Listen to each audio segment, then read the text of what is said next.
Welcome to Sister Chat, where we connect, honor, advocate for, and teach one another. I'm Sister Marilyn Ellerbrock, and today we're discussing the topic of fresh start, nurturing wellness and goals in the new year. Joining me are our guests, Michelle O'Brien and Lauryn Vargas. Welcome. It's a pleasure to have both of you here today. Before we get into our actual discussion on goals, could you each briefly introduce yourselves and share what you do? Sure. So my name is Michelle O'Brien. I'm a clinical pharmacist with Mercy Health St. Luke's Family Medicine Residency. So I get to do a lot of cool things in my job. I see patients, but I also get to teach medical residents as they are on their journey to becoming a family medicine practitioner. And then I also have pharmacy students and pharmacy residents with me. So it's a great mix of everything. But since I'm in the primary care setting, I'm really passionate about preventive medicine and wellness. And so I'm excited to be here today. And then just on a personal note, I am a graduate of Notre Dame Academy and the University of Toledo. Awesome. Yeah.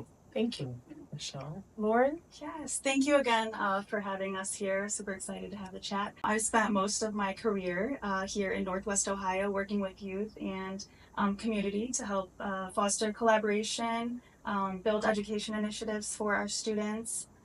And I am excited about 2025, looking for some new opportunities, and I'm excited about my daughter going to college this year. She's a senior, and we have 2 cats, and I really enjoy fitness and health and working out, and that pretty much takes up most of my time. So again, happy to be here, and hopefully can share some of my wisdom and personal experiences through the conversation. Wonderful. Lauryn, your work with youth, you said, is that certain age levels or? I've had experience working with mostly high school students, and then most recently young adults in some workforce initiatives spaces. Wonderful. Great levels to work with and challenging, yes. From my own experience. As we focus on nurturing wellness and goals in the new year, I think it's really important to empower individuals to take intentional steps toward those goals.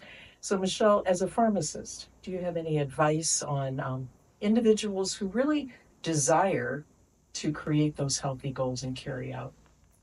Yeah, so great question. I think the first thing is to focus on your values because our values kind of help drive our behavior, right? So if it's I want to spend more time with my grandkids or be here for my grandkids, or maybe it's something like a sport that you enjoy and you want to be able to play tennis for a while. So thinking about what those things are important and then being able to set goals to accomplish that. So I think one of the best ways to do it is to set a SMART goal. So SMART stands for S for specific, M for measurable, A for achievable, R for relevant, and T for time bound. So thinking about all those factors when kind of creating your goal for yourself. I think one of my favorite quotes is, you can't pour from an empty cup. So if you're not taking care of yourself, you can't take care of others, right? So we need to think about ourselves from time to time again. And I know like all of our lives are busy and I'm guilty of just, taking care of others, not myself, but thinking about kind of those SMART goals. So maybe it's you haven't seen a doctor in a while. You could say, well, I'm going to make an appointment with my primary care provider by the end of the month and keep that appointment. Or if it's a dietary goal, thinking, maybe I eat 5 candy bars a day. Then next week it's 4 candy bars a day and 3 and 2. So you're really specific about what you're doing. And so I think kind of making sure that you're setting realistic goals is important because you're not going to go from not running to running a marathon tomorrow. And so I think just kind of encouraging that from making the goal standpoint. That is so true, the idea of realistic goals. On my drive out here, I passed a business and the marquee said, the future starts one day at a time. Mm-hmm. Absolutely. And I think we just need to really remind ourselves of that. Otherwise, we're going to do it all right now, today.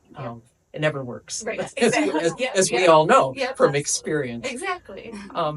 Lauryn, from your perspective, what would you recommend as far as setting goals and achieving them? Yeah, a lot of what Michelle said are things that I use in my daily practice as well. Learned over the years that, exactly to your point, we cannot do everything. We cannot be everything to everybody. And being realistic with ourselves, we know ourselves best. So One thing that I think is really important to setting and achieving meaningful goals is writing them down. I am the most forgetful person, and we like to think that we know what our goals are, but actually having it written down, um, defining it, knowing exactly what you want to do, and to that point, measuring your goals, having a way to assess your progress and making sure that you are on track. And if not, do not get discouraged about it. Just start over and adjust. So I think those things are really important. Just defining your goals, making sure that you know how to measure them, and to your point, being realistic about what you're going to do and how you're going to achieve it. To your point about discouragement, how do you encourage others and kind of help others to focus on the positive rather? Let's say 6 days of the week they did what they said they were going to do, the one day they didn't. Most of us will focus on the one day that we didn't. What are some ways that you've found to really motivate and encourage people? I would say I try to take my own advice, and we are our own biggest critics. So just giving yourself some grace.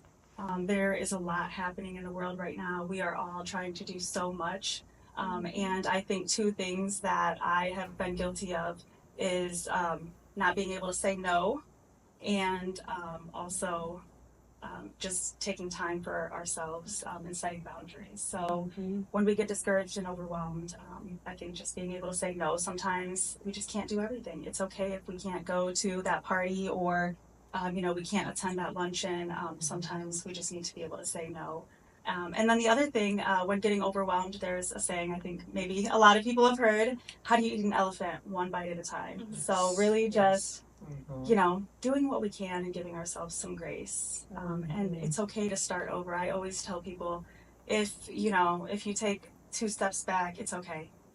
Just start over. Just start over. Right. So, There's nothing that says the new year has to start on January 1st. at all. It can So start if you're today. if you're listening to this conversation and you haven't written any goals down and you haven't thought about your resolutions and things like that, it's okay. Get a paper out and start thinking about it today. Great. Michelle, Yeah, thoughts I would on kind your of end? dovetail on that. Yep.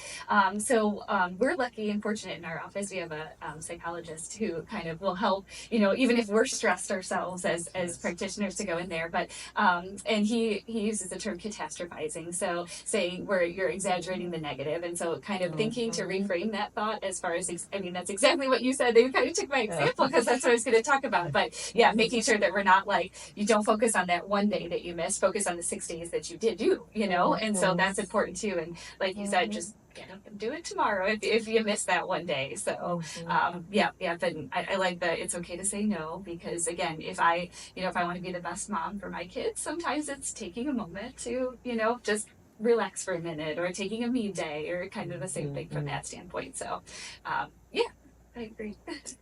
The idea of your sense, Lauryn, of being positive reminds me that often when speaking to people, if I speak to them very positively, how I should be doing that for myself as well. Absolutely. That we're very good at encouraging other people, and then, as you said, we're our own worst critic often, and it's just important to remind ourselves we are good, we're on the right track, and it's about progress, not perfection. As hard as that is for some of us who are perfectionists, who want to do it all, and we want to do it all well the first time, So get that. In terms of, we make these goals and we encourage ourselves. What's the role of community in goal setting and keeping? Sure, yeah. I think, it's really important to have somebody hold you accountable to some things too, right? And so when I meet with patients, I kind of try to assess, is it, who do you have supporting you in your diabetes journey or in your weight loss journey? And so making sure that you, if you're the patient, you're telling, or you're whatever your goals are, you're telling other people too, to help them keep you accountable, right? Because I think about my husband and me, it's, let's have a healthy dinner tonight. We're keeping each other accountable. Or did you work out today? We're keeping each other accountable, right? So I think that's a really important thing to do, so that other people are aware, right, of your wellness goals for the year. Yes. So, yeah.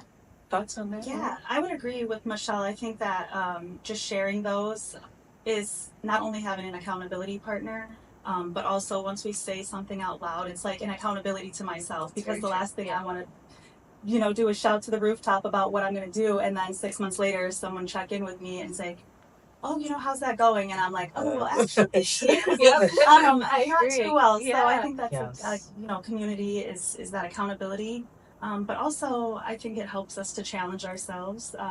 A little competition, healthy competition, and challenge is good once in a while. So if we surround ourselves and are putting ourselves in places where other people are trying to reach their goals and you know, like-minded, I feel like we have a better chance of making some progress.